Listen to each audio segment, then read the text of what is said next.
Students, आज की ये जो हमारी क्लास है इसमें हम लोग वास्तविक संख्याएं जो आपका चैप्टर 1 है से संबंधित टॉप 10 क्वेश्चंस हम लोग सॉल्व करने वाले हैं। ये ऐसे क्वेश्चन हैं जो आपके एग्जाम में पूछे जा सकते हैं या फिर इनके कॉन्सेप्ट पर आधारित क्वेश्चन तो पूछे ही जाएंगे। ठीक है, तो चलिए हम लोग क्वेश्चन को सॉल्व करते हैं स्टूडेंट्स। तो चैप्टर 1 के सभी जो भी आपके कॉन्सेप्ट है सभी कॉन्सेप्ट पर आधारित हमने क्वेश्चन लिए हैं। इससे आपका रिवीजन भी होगा और जो भी मोस्ट इंपॉर्टेंट आपके क्वेश्चंस हैं वो भी तैयार हो जाएंगे। तो यहां पर आप लोग ध्यान से देखिए क्वेश्चन नंबर 1, इसमें क्या कह रहा, संख्या 156 का अभाज्य गुणनखंड होगा। अब हमारे पास ये जो संख्या 156 है, इस संख्या 156 का हमें अभाज्य गुणनखंड लिखना है। तो कैसे लिखोगे, ध्यान से देखिए, यहां पर आप लिख लीजिए संख्या 156। ठीक है, अब इस 156 को 2 से काटिए। तो 2 से हमने काटा, 2 सते 14, 1 15, ये हो गया 16, 2 अठे 16। जब तक ये 2 से कट रहा है तब तक आप इसको 2 से काटोगे। तो काट दीजिए, 2 3 6, 1 7, ये हो गया 18, 2 9 18। देखिए 2 से इसमें भाग ही दिया जा रहा है, जो भागफल आ रहा है उसको हम लिखते हैं। जैसे 2 से हमने 78 में भाग दिया, भागफल आया 39, यहां पर लिख दिया। ठीक, अब देखिए 2 से नहीं कटेगा। अब 2 के बाद हम 3 पर चलेंगे, तो इसको 3 से काटते हैं। 3 1 के 3, 3 त्रिक 9। देखिए अभी ये 3 से भी नहीं कटेगा, 13 से कटेगा। तो 13 से काटते हैं, तो 13 से काटा स्टूडेंट्स, यहां पर 1 आ गया। ये जो हमारी संख्या 156 है, संख्या 156 का अभाज्य गुणनखंड क्या होगा, 2 गुणे में 2 गुणे में 3 और गुणे में 13। यही क्या हो गया, संख्या 156 का अभाज्य गुणनखंड। इसको आप अगर लिखना चाहो थोड़ा सा कुछ इस तरीके से लिख सकते हो। देखिए 2 गुणे 2 है ना, तो इसको आप लिख सकते हो 2 की घात 2 इंटू में 3 इंटू में 13। यही आपका क्या हो गया, आंसर हो गया। तो स्टूडेंट्स, ऐसे क्वेश्चंस आपके बहुविकल्पीय प्रश्नों में पूछे जा सकते हैं, तो तैयार रहिएगा इसके लिए आप लोग। चलिए यहां पर ध्यान से देखिए क्या कह रहा, किसी धनात्मक पूर्णांक p के लिए, कोई धनात्मक पूर्णांक p है के लिए प्रत्येक धनात्मक विषम पूर्णांक का रूप होता है। तो सबसे पहले आपको प्रत्येक धनात्मक विषम पूर्णांक के बारे में जानकारी होनी चाहिए। ठीक है, जैसे अगर हम विषम पूर्णांक की बात करें, देखिए धनात्मक वो भी कह रहा 1 है, 2 है, 3 है।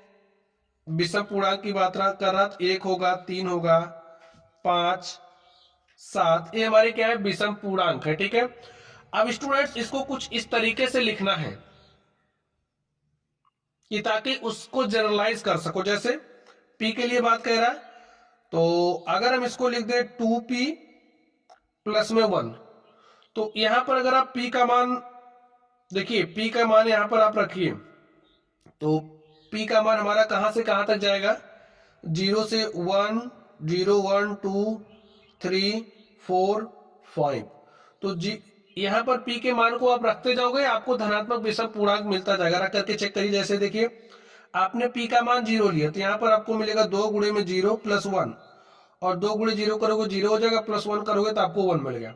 अब अगर आपने p का मान 1 रखा, देखिए आपको क्या मिलेगा, 2 गुणे में 1 प्लस 1, तो 2 1 के 2, 1 3, आपको अगला धनात्मक विषम पूर्णांक मिल गया। ठीक है, इसी तरीके से अगर आपने p का मान 2 रखा तो आपको क्या मिलेगा, ध्यान से देखिए, 2 गुणे में 2 प्लस 1, 2 दूनी 4 1 5। देखिए 1 3 5 7 ऐसे आपके पास आता जाएगा। तो जो जनरल फॉर्म है वो क्या है, 2p प्लस 1, यही आपका क्या है, इसका सॉल्यूशन। तो अगर आपके पास कोई धनात्मक पूर्णांक p है, उस धनात्मक पूर्णांक p के लिए प्रत्येक धनात्मक विषम पूर्णांक का जो रूप होता है वो 2p प्लस 1 के रूप का होता है। ठीक है, चलिए तो समझ गए आप बात। क्वेश्चन इंपॉर्टेंट है, कई बार पूछा गया है, बहुविकल्पीय प्रश्न में आ सकता है।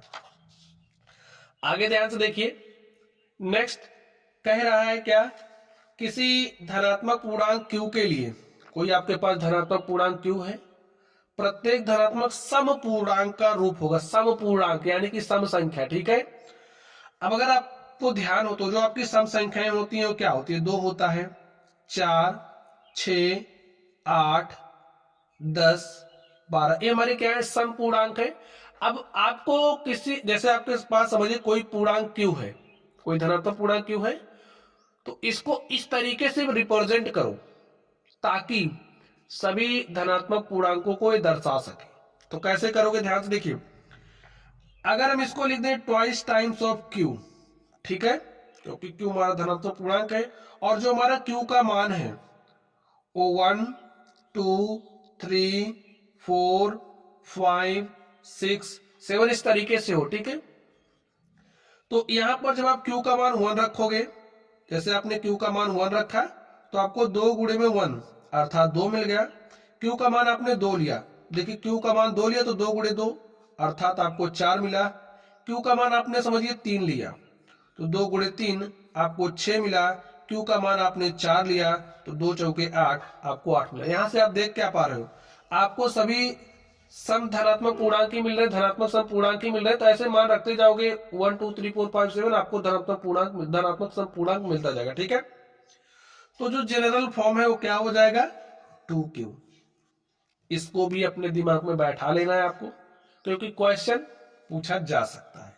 तो हमने वही प्रश्न लिए हैं जो आपके एग्जाम में पूछे जा सकते हैं, या फिर कॉन्सेप्ट तो सेम ही रहेगा, आपको पता ही है। यहां पर ध्यान से देखिए क्या कह रहा है, कह रहा दिया गया है लासा 132 288 का 3168 है, यानी कि जो हमारे पास संख्या 132 288 है, इसका हमें लासा दिया है 3168, तो मासा 132 288 का क्या होगा। तो प्यारे साथियों देखिए, आपको एक फॉर्मूला पता होना चाहिए। अगर आपके पास कोई दो संख्याएं हैं, ठीक है, समझ लीजिए अगर आपके पास कोई एक संख्या ए है, दूसरी संख्या बी है, तो और आपको क्या दिया है, संख्या ए बी का, ठीक है, जैसे संख्या ए बी का आपको समझिए लासा दिया है, और आपको मासा निकालने के लिए कह रहा था। इनके बीच में एक संबंध होता है, देखिए ये आपकी पहली संख्या है, दूसरी संख्या, ठीक है, तो लिखोगे आप पहली संख्या गुणे में दूसरी संख्या इज इक्वल टू होता है लासा गुणे में मासा। इस बात का आपको ध्यान रखना है। अब आपके पास यहां पर देखिए पहली संख्या क्या है, 132 है, दूसरी संख्या क्या है, 288 है, और लासा इसका देखिए लासा दिया है ना 132 288 का 3168, तो यहां पर आप 3168 लिखोगे, गुणे में मासा देखिए आपसे कह रहा निकालने के लिए, तो मासा के स्थान पर आप मासा ही रहने दो। अब आप इसको सॉल्व कर लीजिए और काटिए, सॉल्व करिए इसको। चलिए हम काटते हैं, तो 12 से काटिए इसको, 12 दूनी 24, 4 28, 12 चौके 48, इसको 12 से काटिए, 12 दूनी 24, 7 31 हो गया 76, 12 छंग 72, 4 76 हो गया 48, 12 चौके 48, ठीक है। अभी भी 12 से काट दीजिए, 12 दूनी 24, इसको 12 से काटा, तो 12 दूनी हो गया 24, 2 26, यहां पर कितना आ गया, देखिए 12 दूनी 24, 2 26 हो गया 24, 12 दूनी 24। अभी भी कट रहा, देखिए 2 1 के 2, 2 11 में 22, 11 1 के 11, इसको काटिए, तो 11 1 के 11, 2 13 हो गया 22, 11 दूनी 22। तो जो आपका मासा है देखिए क्या आ चुका है, 12।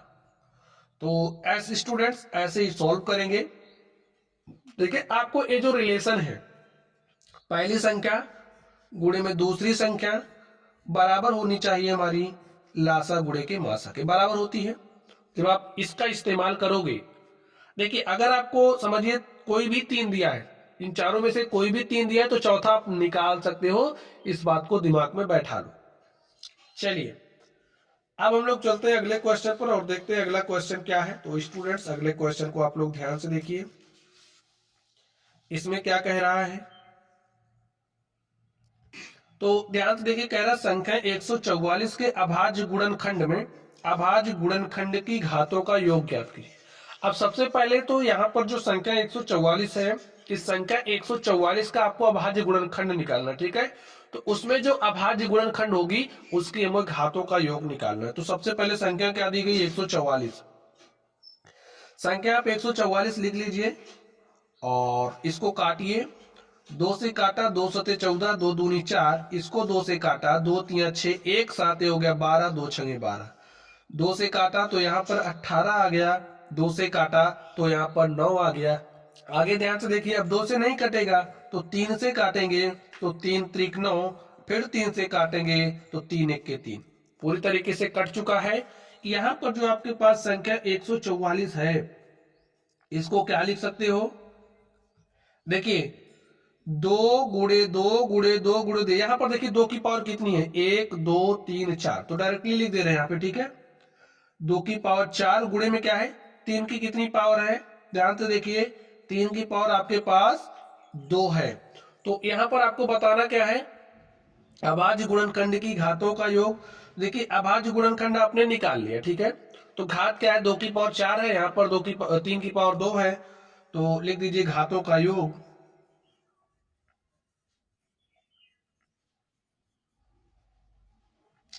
देखिए 4 है ना घात, 4 लिख दीजिए, 2 है ना घात, 2 लिख दीजिए, 4 2 कितना हो गया 6।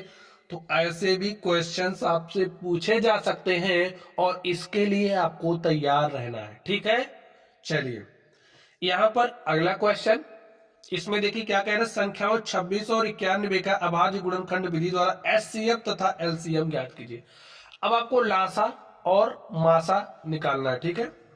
एचसीएफ का मतलब क्या होता है, मासा आपको निकालना है, एलसीएम का मतलब क्या है कि आपको लासा निकालना है। इसको भी लिख लो, नहीं तो पता लगा आप लोग हिंदी में पढ़े हो और पूछ लिया इंग्लिश वाला, तब भी नहीं बता पाओगे। तो इसे मासा हाईएस्ट कॉमन फैक्टर, लासा एलसीएम लीस्ट कॉमन फैक्टर, ठीक है। चलिए अब ध्यान से देखिए, संख्या 26 और 91 का अभाज्य गुणनखंड विधि से, तो संख्या आप 26 लिख लीजिए और संख्या आप क्या लिखोगे 91, तो निकालिए। देखिए अभाज्य गुणनखंड विधि से निकालना है, तो सबसे पहले संख्या 26 को आप क्या लिख सकते हो, तो ध्यान से देखिए संख्या 26 को आप 2 गुणे 13 लिख सकते हो, और 91 को क्या लिख सकते हो 13 सते 91, क्योंकि देखिए अभाज्य गुणनखंड निकालोगे तो इसे आप 7 गुणे 13 ही लिख पाओगे, ठीक है। चलिए और लासा क्या हो जाएगा, ध्यान से इसमें आपके पास जितनी भी अभाज्य संख्याएं हैं, ध्यान से देखिए अभाज्य संख्या 2 है, यहाँ पर 13 है, यहाँ पर 7 है, और यहाँ पर क्या है 13 है। तो प्रत्येक अभाज्य गुणनखंड की सबसे बड़ी घात का गुणनफल, अगर ऐसे नहीं समझ पा रहे हो तो कैसे समझोगे, यहाँ पर देखिए 2 है, यहाँ पर कहीं भी 2 नहीं है, तो 2 हमारी क्या है, एक अभाज्य संख्या ही तो है यहाँ पर, तो आप 2 लिखोगे। यहाँ पर 7 है तो यहाँ पर 7 लिखोगे। अब देखिए 13 उभयनिष्ठ है तो कोई बात नहीं, यहां से आप 13 लिखोगे। ये बात आप समझ गए। प्रत्येक अभाज्य गुणनखंड की सबसे बड़ी घात का गुणनफल, यानी कि यहाँ पर 2 की पावर 1 है, यहाँ पर 13 की पावर 1 है, यहाँ पर 7 की पावर 1 है, यहाँ पर 13 की पावर 1 है। अगर हम कह रहे प्रत्येक अभाज्य गुणनखंड की सबसे बड़ी घात, तो अभाज्य गुणनखंड 2 है, तो यहाँ पर देख लीजिए 2 की सबसे बड़ी घात क्या है 2 की पावर 1, इसलिए हमने 2 की पावर 1 लिया। डेफिनेशन आपके दिमाग में होनी चाहिए। अब उसके बाद देखिए अभाज्य गुणनखंड क्या है 13 है, 13 की पावर 1, देखिए कहीं पर आपको 13 की पावर क्या 1 से बड़ी दिख रही है, नहीं दिख रही है, तो 13 की पावर हमने यहाँ पर 1 लिखा। और अभाज्य गुणनखंड के रूप में 7 है, तो 7 के सबसे बड़ी पावर क्या है यहाँ पर 1 है, तो इसलिए हमने 7 की पावर 1 लिया, ठीक है। चलिए अब गुणा कर लीजिए, 2 सते 14 और गुणे में 13, तो 14 का गुणा 13 से करिए, देखिए 13 चौके 52 के 2 हासिल 5, 13 के 13 5 18, यही हमारा क्या हो गया आंसर हो गया। अब स्टूडेंट ध्यान से देखिए, आपने तो एलसीएम निकाल लिया, लासा तो आपने निकाल लिया, अब आपको मासा निकालना है। तो स्टूडेंट लासा मासा, देखिए 2 संख्या पता है, लासा भी पता है, तो मासा फॉर्मूले से निकाल लीजिए। तो क्या होता है, फॉर्मूला मैं आपको अप्लाई करना सिखा रहा हूं। मासा आप कैसे निकालोगे अभाज्य गुणनखंड विधि से, इसको भी आप देख ही लीजिए, क्योंकि अभाज्य गुणनखंड विधि की यहाँ पे बात हो रही है। तो ऐसा लिख लीजिए 26 और 91, ठीक है। देखिए 26 को क्या लिखोगे 2 गुणे में 13, और यहाँ पर 91 है, 91 को क्या लिखोगे 13 सते 91, या 7 गुणे 13 करोगे तब आपके पास 91 आएगा। यहाँ पर ध्यान से देखिए, अब यहाँ पर डेफिनेशन आपकी चेंज होगी, क्या हो जाएगी, प्रत्येक उभयनिष्ठ अभाज्य गुणनखंड की सबसे छोटी घात का गुणनफल। ठीक है, तो ध्यान से देखिए, डेफिनेशन याद रखना है। प्रत्येक अभाज्य गुणनखंड में देखिए जो भी उभयनिष्ठ होगा, जैसे यहां पर आपके पास 2 है तो यहां पर इसमें इस वाले में कोई कहीं पर 2 नहीं है तो आप 2 को नहीं लोगे। यहां पर जैसे 13 है तो यहां पर भी 13 है तो आप 13 को ले लोगे। ठीक है, तो जो मासा है वो क्या हो जाएगा, 13। अब देखिए क्या और कोई संख्या ऐसी है जो यहां पर हो और यहां पर भी हो, तो ऐसा कुछ नहीं है। तो जो आपका मासा है वो क्या हो जाएगा, 13। ठीक है, आपको यही देखना है, सिंपल सी बात है। जैसे यहां पर जो संख्या है वो यहां पर भी होनी चाहिए। एक मैं क्वेश्चन आपको और लेकर के दिखा दूं ताकि बातें आप लोगों की समझ में आ जाए। तो जैसे हमने ले लिया यहाँ पर 24 और 48 का आपको क्या निकालना है, समझिए मासा निकालना है। ठीक है, तो 24 को सबसे पहले लिख लीजिए अभाज्य गुणनखंड के रूप में, 2 दूनी 4 दूनी 8 त्रिक 24, और इसको क्या लिखोगे, देखिए 2 दूनी 4 दूनी 8 दूनी 16 3 48, ऐसे ही लिखोगे। अब ध्यान से देखना, 2 यहां पर भी है 2 यहां पर भी है तो यहां से आप 2 लिखोगे, 2 आपका यहां पर भी है 2 यहां पर भी है तो यहां से भी आप 2 लिखोगे, 2 आपका यहां पर भी है यहां पर भी आप 2 लिखोगे, और देखिए 3 यहां पर भी है 3 यहां पर भी है तो 3 आप लिखोगे। ठीक है, यही क्या हो जाएगा, 2 दूनी 4 दूनी 8 त्रिक 24, यही आपका मासा हो जाएगा। समझ गए बात, यानी कि जो भी उभयनिष्ठ होगी आप उसी को लिखोगे। चलिए अब हम लोग चलते हैं अगले क्वेश्चन पर और देखते हैं हमारा अगला क्वेश्चन क्या है। तो स्टूडेंट्स अगले क्वेश्चन को आपको ध्यान से देखना है। यहां पर अगला क्वेश्चन क्या कह रहा है, सिद्ध कीजिए कि 5 प्लस √3 एक अपरिमेय संख्या है। तो सिद्ध करने के लिए भी आपसे पूछा जा सकता है, तो चलिए मैं सिद्ध करता हूं इसको। लिखिए सॉल्यूशन।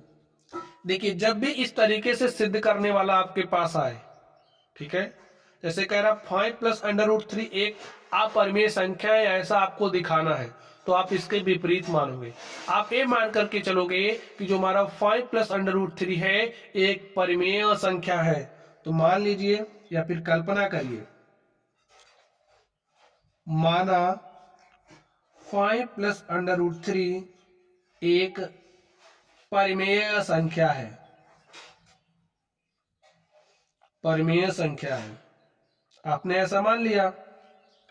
चलिए अब जब a एक परिमेय संख्या है तो इसे आप P/Q के रूप में लिख सकते हो, पता है ना। तो यहां पर 5 प्लस √3 को आप लिख सकते हो P/Q के रूप में, जहां जो हमारा Q है वो 0 के इक्वल नहीं है। P और Q सह अभाज्य संख्याएं, लिख दीजिए P तथा Q सह अभाज्य संख्याएं हैं। अब स्टूडेंट सह अभाज्य संख्या क्या होती है इसके बारे में आपको थोड़ी सी जानकारी होनी चाहिए, क्योंकि एक नंबर वाले में पूछा जा सकता है कि 4 ऑप्शन आपको दे देगा। जैसे आप समझिए आपको कुछ इस तरीके से दे दिया, आपको बताना है कि कौन सी संख्या सहअभाज्य संख्या है। ठीक है, आप बताइए, कमेंट बॉक्स में कमेंट करके आपको बताना है कौन कौन सी हमारी सहअभाज्य संख्या है। चलिए कौन कौन सी संख्याएं इसमें से सहअभाज्य संख्याएं हैं। अगर आपकी तैयारी पक्की होगी तो आप जरूर कमेंट बॉक्स में कमेंट करके बताओगे। ध्यान से देखिए, आपके पास अगर कोई 2 संख्या ऐसी है जिसमें 1 के अतिरिक्त कुछ भी उभयनिष्ठ ना हो, जैसे 3 5 है, ये आपकी सहअभाज्य संख्या है, 4 5 है, ये भी आपकी सहअभाज्य संख्या है, क्योंकि इसमें 1 के अतिरिक्त और कुछ भी उभयनिष्ठ नहीं है। लेकिन यहाँ पर जब आप देखोगे तो 2, भाई इसको क्या लिख सकते हो, 2 गुणे 1, 4 को 2 गुणे में 2 गुणे में 1। यहाँ पर ध्यान से देखिए, यहाँ पर 2 है, यहाँ पर भी 2 है, लेकिन इसमें क्या है, इसको आप क्या लिख सकते हो, 3 गुणे में 1 और 5 गुणे में 1। देखिए 1 के अतिरिक्त कुछ भी उभयनिष्ठ नहीं है। ठीक है, तो जब 2 संख्याओं के बीच 1 के अतिरिक्त कुछ भी उभयनिष्ठ नहीं होगा तो ऐसी संख्याएं सहअभाज्य संख्याएं कहलाती है। ठीक है, तो ये आपको क्लियर होनी चाहिए, क्वेश्चन यहां से पूछा जा सकता है। चलिए अब आप इस पर ध्यान से देखिए, अब पक्षांतरण कर दीजिए, तो यहां से आपको क्या मिलेगा, √3 इज इक्वल टू 5 उधर जाएगा तो आपको क्या मिलेगा, P/Q -5। तो इसको कुछ इस तरीके से लिख दीजिए, P/Q -5 इज इक्वल टू √3। अब स्टूडेंट्स आप लोग ध्यान से देखिए, यहाँ पर जो आपका P/Q है और ये जो 5 है, ये क्या है, एक परिमेय संख्या है। परिमेय संख्या की डेफिनेशन आपको क्लियर है ना। अगर कोई संख्या आपके पास है जिसे आप P/Q के रूप में लिख ले रहे हो, Q आपका 0 नहीं होना चाहिए, PQ क्या होने चाहिए, पूर्णांक होने चाहिए, ठीक है। तो ऐसी संख्या परिमेय संख्या कहलाती है, इसकी डेफिनेशन आपको क्लियर होगी। अब यहां पर देखिए जो P/Q है और जो 5 है आपका क्या है, परिमेय संख्या। लिखिए 5 तथा P/Q एक परिमेय संख्या है।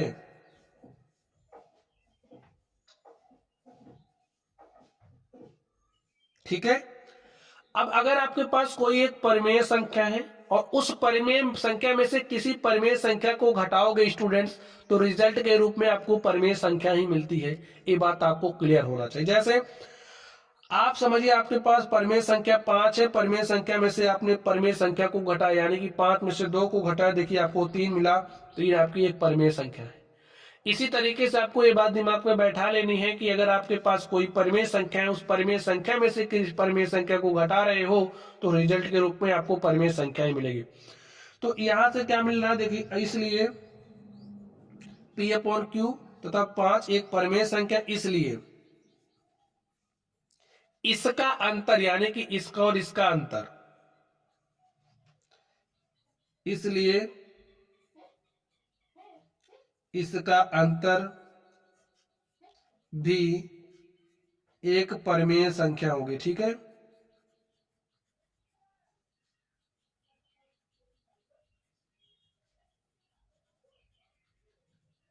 एक परिमेय संख्या होगी।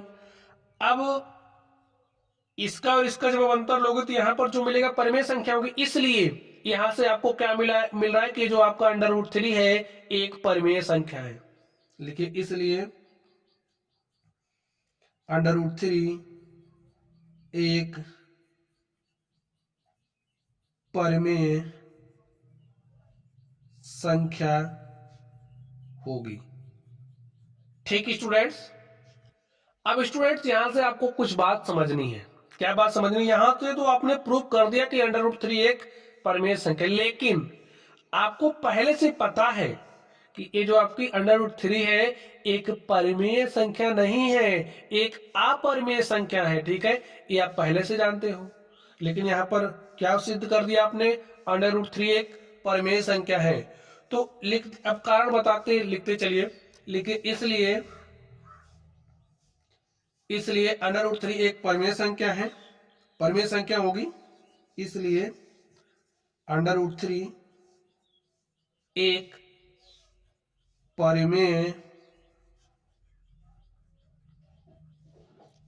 संख्या है, परंतु इससे इस तथ्य का विरोधाभास हो रहा है। ठीक है, परंतु इससे इस तथ्य का विरोधाभास, किस तथ्य का विरोधाभास अभी आप लोग समझ जाओगे, परंतु इससे इस तथ्य का विरोधाभास है कि √3 एक अपरिमेय संख्या है। ठीक है, कैसे, देखिए आपको पता है ना कि √3 एक अपरिमेय संख्या है, लेकिन यहां पर परिमेय संख्या सिद्ध हो जा रही है, तो विरोधाभास हो जा रहा है। यहां से परिमेय संख्या आ रही है, आपको पता है परिमेय संख्या है, तो इस बात का क्या हो रहा है, विरोधाभास हो रहा है। तो √3 एक परिमेय संख्या है। इसलिए जो हमारी कल्पना थी, हमने क्या कल्पना किया था कि 5 + √3 एक परिमेय संख्या, ये जो मेरी कल्पना है यही गलत हो रही। ठीक है, तो लिखिए इसलिए हमारी कल्पना गलत है, हमारी कल्पना गलत है। अतः 5 प्लस अंडर रूट 3 एक कैसी संख्या है? अपरिमेय संख्या है। चलिए लिखते हैं, अतः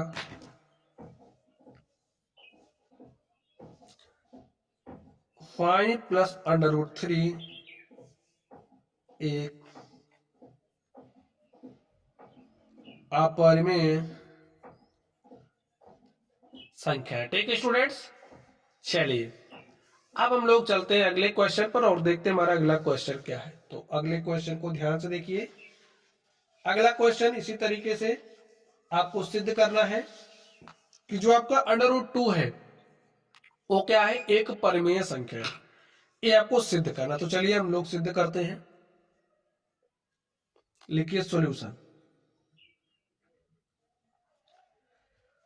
तो आप क्या मानोगे? जब भी आपको इस तरीके से सिद्ध करना होगा तो आप इसके विपरीत ही मानोगे। जैसे यहां पर आपको सिद्ध करना है कि अंडर रूट 2 को एक परिमेय संख्या दिखाना, अपरिमेय संख्या दिखाना है, तो आप मानोगे कि जो आपका अंडर रूट 2 है एक परिमेय संख्या है। तो मान लीजिए, माना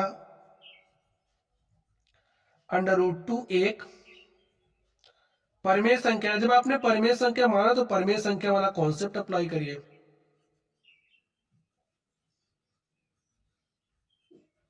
ठीक है, चलिए देखिए क्वेश्चन इंपॉर्टेंट है, हल्के में आप मत लेना।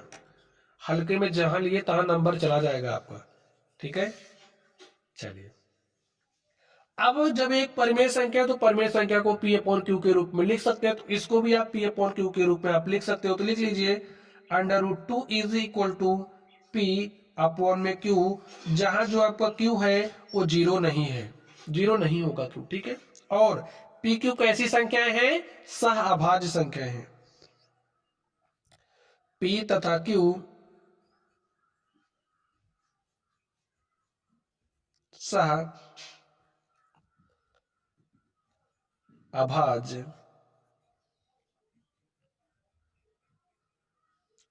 संख्याएं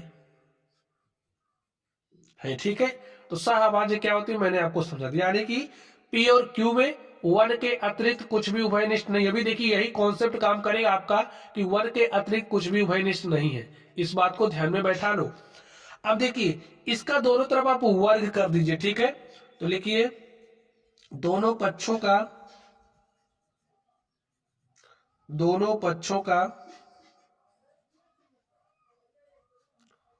वर्ग करने पर। तो आप दोनों पक्षों का वर्ग करिए, इधर वर्ग करिए। चलिए वर्ग करते हैं। तो आपको क्या मिलेगा? रूट का अंडर रूट 2 का वर्ग करोगे तो आपको क्या मिल जाएगा? देखिए 2 मिलेगा, और यहां से आपको क्या मिलेगा? पी स्क्वायर अपॉन में क्यू स्क्वायर। ध्यान से देखिए, अब आप क्यू स्क्वायर को इधर भेजिए तो Q square is equal to आपको मिला पी स्क्वायर अपॉन में 2। बात समझ गए? अब यहां पर आपको समझना है ये जो 2 है ये पी स्क्वायर को विभाजित कर रहा है। ठीक है, 2 पी स्क्वायर को विभाजित कर रहा है, तो ये जो 2 है पी को भी विभाजित करेगा। ऐसा आप समझिए जैसे आपके पास कोई संख्या है। ठीक है, हमने p बराबर 4 ले लिया आपको समझाने के लिए, पी स्क्वायर बराबर 4 ले लिया, ये आपको समझाने के लिए। ठीक है, अब समझिए पी स्क्वायर बराबर 4 है तो पी स्क्वायर अपॉन में 2 हो गया, और पी स्क्वायर बराबर 4 है तो आपने 4/2 रखा, 4/2 का मान 2 आ गया। यानी कि ये जो 2 है पी स्क्वायर को विभाजित कर रहा था। अब अगर आप p का मान निकालोगे तो देखिए p बराबर आपके पास 2 होगा, तभी p स्क्वायर आपके पास 4 होगा। तो यानी कि p का मान 2 है, 2 से कट रहा है तो 1 आ रहा है। तो यहां पर समझना क्या है कि जब ये जो 2 है p स्क्वायर को विभाजित कर रहा है, तो जो 2 है वो p को भी विभाजित करेगा। मैंने आपको समझा दिया। देखिए p स्क्वायर 4 को 2 विभाजित कर रहा था यहाँ पर, तो p बराबर 2 को भी ये विभाजित कर रहा है 2। ठीक है, तो समझ गए आप लोग? जो 2 आपका है वो पी स्क्वायर को विभाजित कर रहा है। लिखिए 2 पी स्क्वायर को, इसका मतलब क्या है? पी स्क्वायर में आप 2 से भाग दे रहे हो, इतना तो आप जानते हो। देखिए ये जो 2 है इस 2 से पी स्क्वायर में भाग दे रहे हो आप, बस। तो वही बतिया यहाँ पे आपको लिखना है। 2 पी स्क्वायर को विभाजित करता है। इसलिए 2 P को भी विभाजित करेगा, 2 P को भी विभाजित करेगा।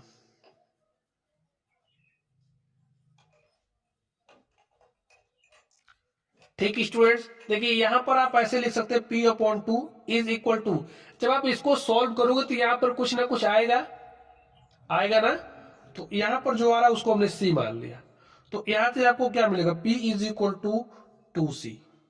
ठीक है, ऐसा आप लिख सकते हो, तो लिख दीजिए, तब हम लिख सकते हैं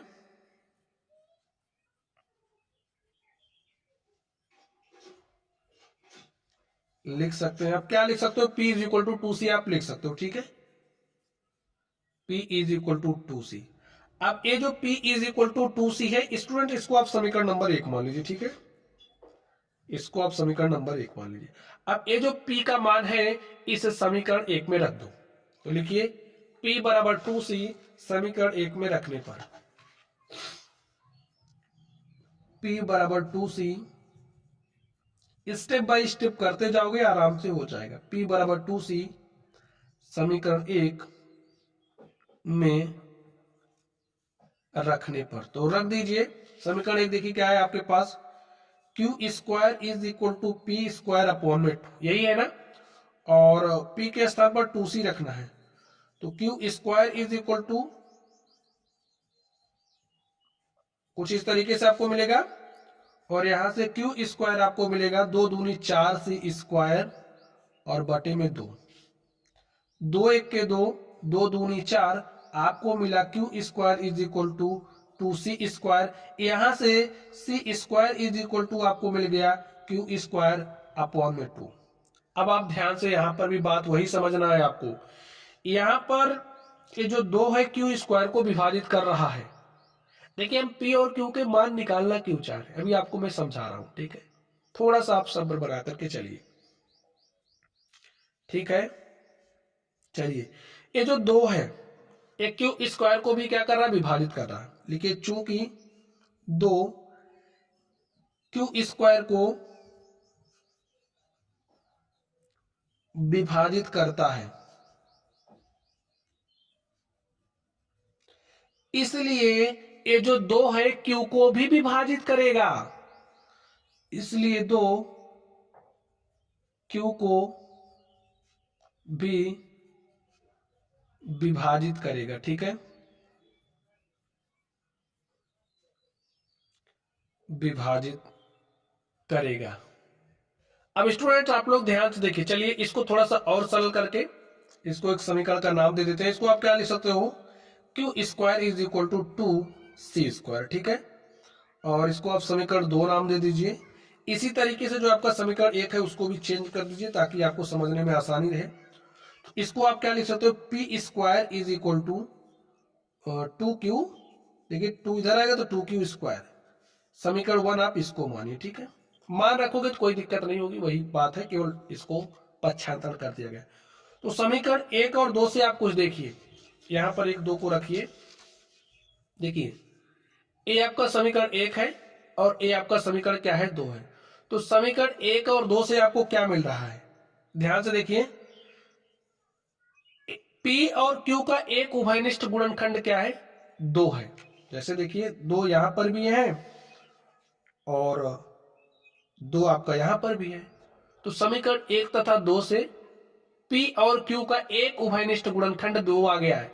और स्टार्टिंग में मैंने आपसे कहा था P और Q का जो उभयनिष्ठ गुणनखंड है वो 1 के अतिरिक्त कुछ भी नहीं है, लेकिन यहां पर P और Q का एक उभयनिष्ठ गुणनखंड आपके पास 2 भी आ गया है। अब इस बात को लिखिए स्टूडेंट्स, समीकरण 1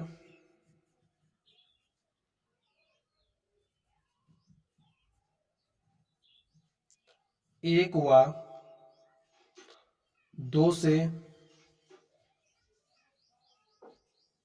हम कह सकते हैं कि P और Q का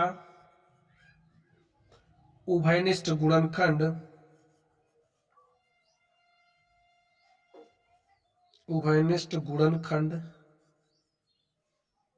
दो है, परंतु यह इस तथ्य का विरोध करता है। ठीक है, परंतु यह इस तथ्य का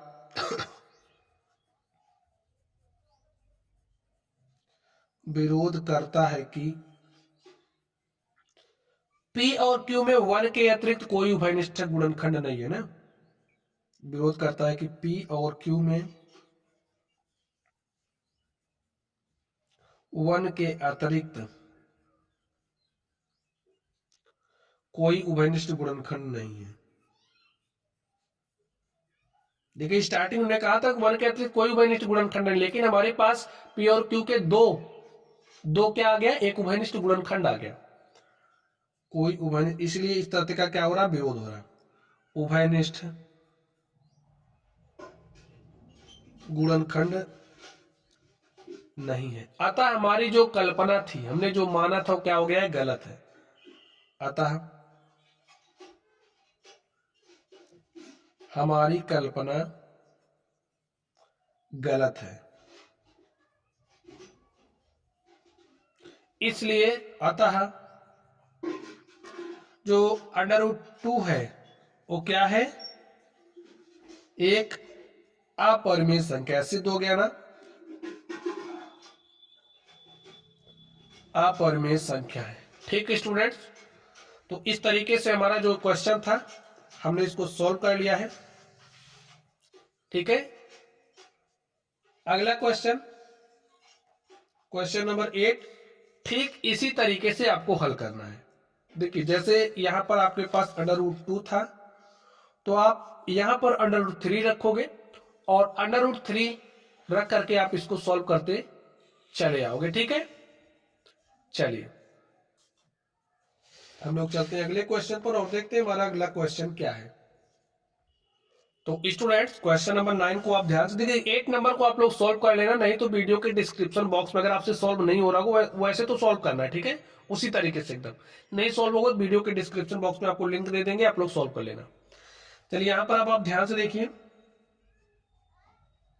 इसमें कह रहा सिद्ध कीजिए कि 3√2 एक अपरिमेय संख्या। अब देखिए 4 तरीके से क्वेश्चन इससे संबंधित आपसे पूछ जाते हैं। एक तो पूछ लेगा जैसे कुछ इस तरीके से हो गया, अभी हमने सॉल्व किया था a+√b के तरह का, और ठीक इसी तरीके से आपका ऐसे भी पूछा जा सकता है a-√b के तरीके का। ठीक है, 2 तरीका हो गया। अगर आपको a वाला आता है तो a वाला भी आप आसानी से कर ले जाओगे, कोई दिक्कत नहीं है। फिर आपसे कुछ इस तरीके से पूछा जा सकता था, जैसे अभी हमने सॉल्व किया √a का मान कुछ भी हो सकता है, तो ऐसा वाला सवाल भी पूछा जा सकता है, या फिर आपसे a√b कुछ इस तरीके से पूछा जा सकता है। तो मैंने a वाला आपको सिखा दिया है, a वाला भी सिखा दिया। अब इस तरीके से अगर होगा तो कैसे सॉल्व करोगे, आप इसको भी सीख लीजिए ताकि आपका कॉन्सेप्ट एकदम अच्छे से क्लियर रहे। ठीक है, चलिए सॉल्व करिए। तो कल्पना कर लीजिए, सिद्ध कीजिए कि 3√2 एक अपरिमेय संख्या। माना 3√2 एक परिमेय संख्या है, ऐसा मान लो, इसके विपरीत ही मानते हैं, परिमेय संख्या आपने मान लिया। अब जब ये परिमेय संख्या है तो इसे P/Q के रूप में आप लिख भी सकते हो, तो लिख दीजिए 3√2 इज इक्वल टू P/Q। जो हमारा Q है, Q का मान 0 नहीं होना चाहिए। परिमेय संख्या की डेफिनेशन ही लिख रहे हो यहाँ पे, और कुछ नहीं। P और Q क्या है, सहभाज्य संख्याएं हैं। जैसे डेफिनेशन याद होगी ना परिमेय संख्या की, Q का मान 0 नहीं होना चाहिए। यहाँ पर जो हमारा PQ है वो है क्या, इसके बारे में बता दो। PQ सहभाज्य संख्याएं हैं।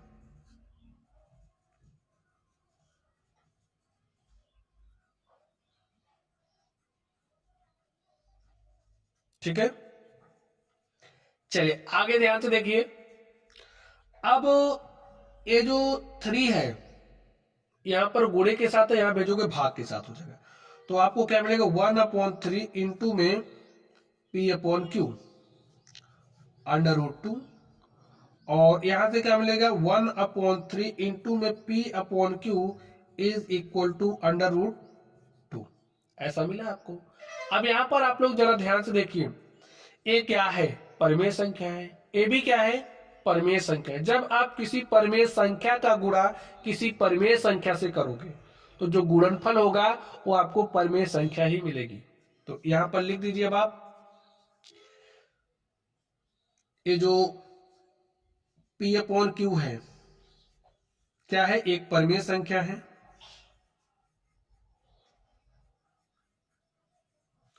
परिमेय संख्या है। 1/3 भी आपकी एक परिमेय संख्या, ठीक है। P अपॉन Q एक परिमेय संख्या है, 1/3 एक परिमेय संख्या है, इसलिए 1/3 इंटू में P अपॉन Q, 1/3 इंटू में P अपॉन Q भी एक परिमेय संख्या होगी, ठीक है।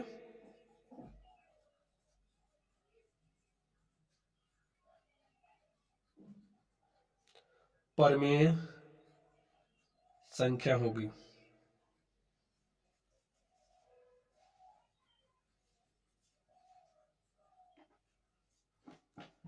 ठीक है।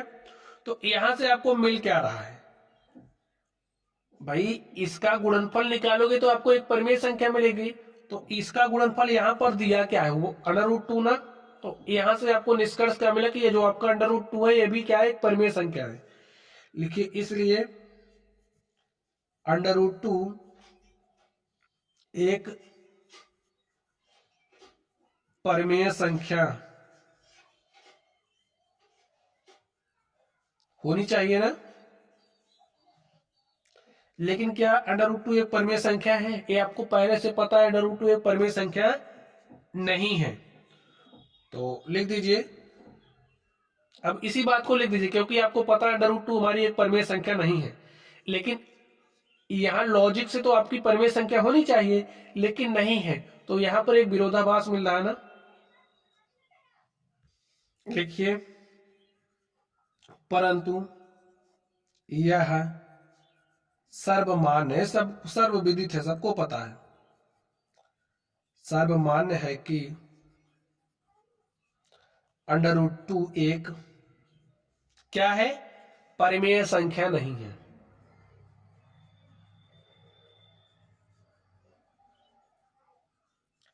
परिमेय संख्या नहीं है। यहां एक विरोधाभास है, यहां एक विरोधाभास है, विरोधाभास है जिसका कारण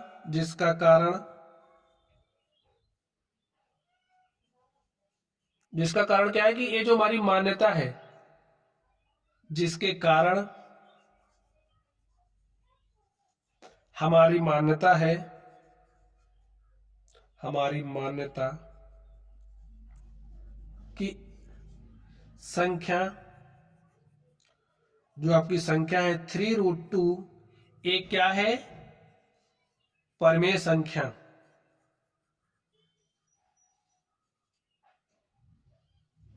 ये क्या है, हमारी जो मान्यता थी कि 3√2 क्या है, एक परिमेय संख्या, ये त्रुटिपूर्ण है, ठीक है,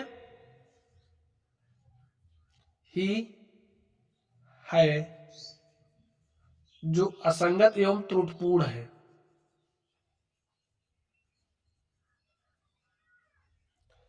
त्रुटिपूर्ण है। तो अतः लिख दीजिए 3√2 एक अपरिमेय संख्या है। तो स्टूडेंट्स, इस तरीके से ये हमारी अपरिमेय संख्या सिद्ध हो चुकी है। तो चलिए अब हम लोग चलते हैं अपने अगले प्रश्न पर और देखते हैं हमारा अगला प्रश्न क्या है। तो स्टूडेंट्स, अगले प्रश्न को आपको ध्यान से देखना है। यहां पर मैंने लिया है, तो देखिए क्या दिया है, कह रहा है, दिया है HCF of 252 594 is equal to 18। ज्ञात कीजिए LCM 252 594 का क्या होगा। अब आपको एक LCM और HCF निकालना भी आना चाहिए, ठीक है। तो चलिए निकालना मैं आपको सिखा देता हूं। अब इसमें किसी विधि की बात नहीं कह रहा है, तो आपको HCF देखिए दिया है, LCM आप फॉर्मूले का इस्तेमाल करके निकाल सकते हो। तो डायरेक्टली हम लिख रहे हैं, आपको पता है कि जो आपकी पहली संख्या है का गुणा दूसरी संख्या से करोगे तो बराबर होता है लासा गुणे में मासा के, ये आपको पता है।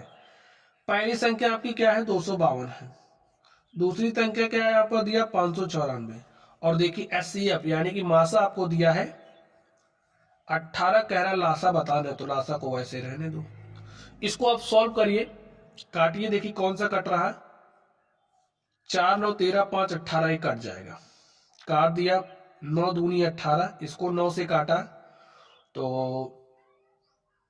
9 छक्के 54, 5 59 हो गया 54, ठीक है, 9 छक्के 54, 2 से काटा, 2 के 2, यहाँ पर 33 आ गया। 252 का गुणा 33 से कर दो, देखिए क्या आएगा, 3 दूनी 6, 3 पचे 15 के 5 हासिल 1, 3 दूनी 6 1 7, 3 दूनी 6, 3 पचे 15 के 5 हासिल 1, 3 दूनी 6 1 7, तो 6 5 11 के 1 हासिल 1, 7 में 1 जोड़ा 8 5 13 के 3 हासिल 1, और 7 में 1 जोड़ा 8, तो 83 16, ठीक है, ये हमारा क्या हो गया, लासा हो गया। तो स्टूडेंट्स ऐसे आप लोग निकाल लेना, ठीक है। तो स्टूडेंट्स इस तरीके से हमने जो टॉप 10 क्वेश्चंस लिए थे सॉल्व कर लिए हैं। तो चलिए आप लोग पढ़ते रहिए, और हाँ जो आपका अगला चैप्टर है उसके टॉप 10 के लिए आप लोग तैयार रहिए। तो चलिए आप लोग पढ़ते रहिए, थैंक यू।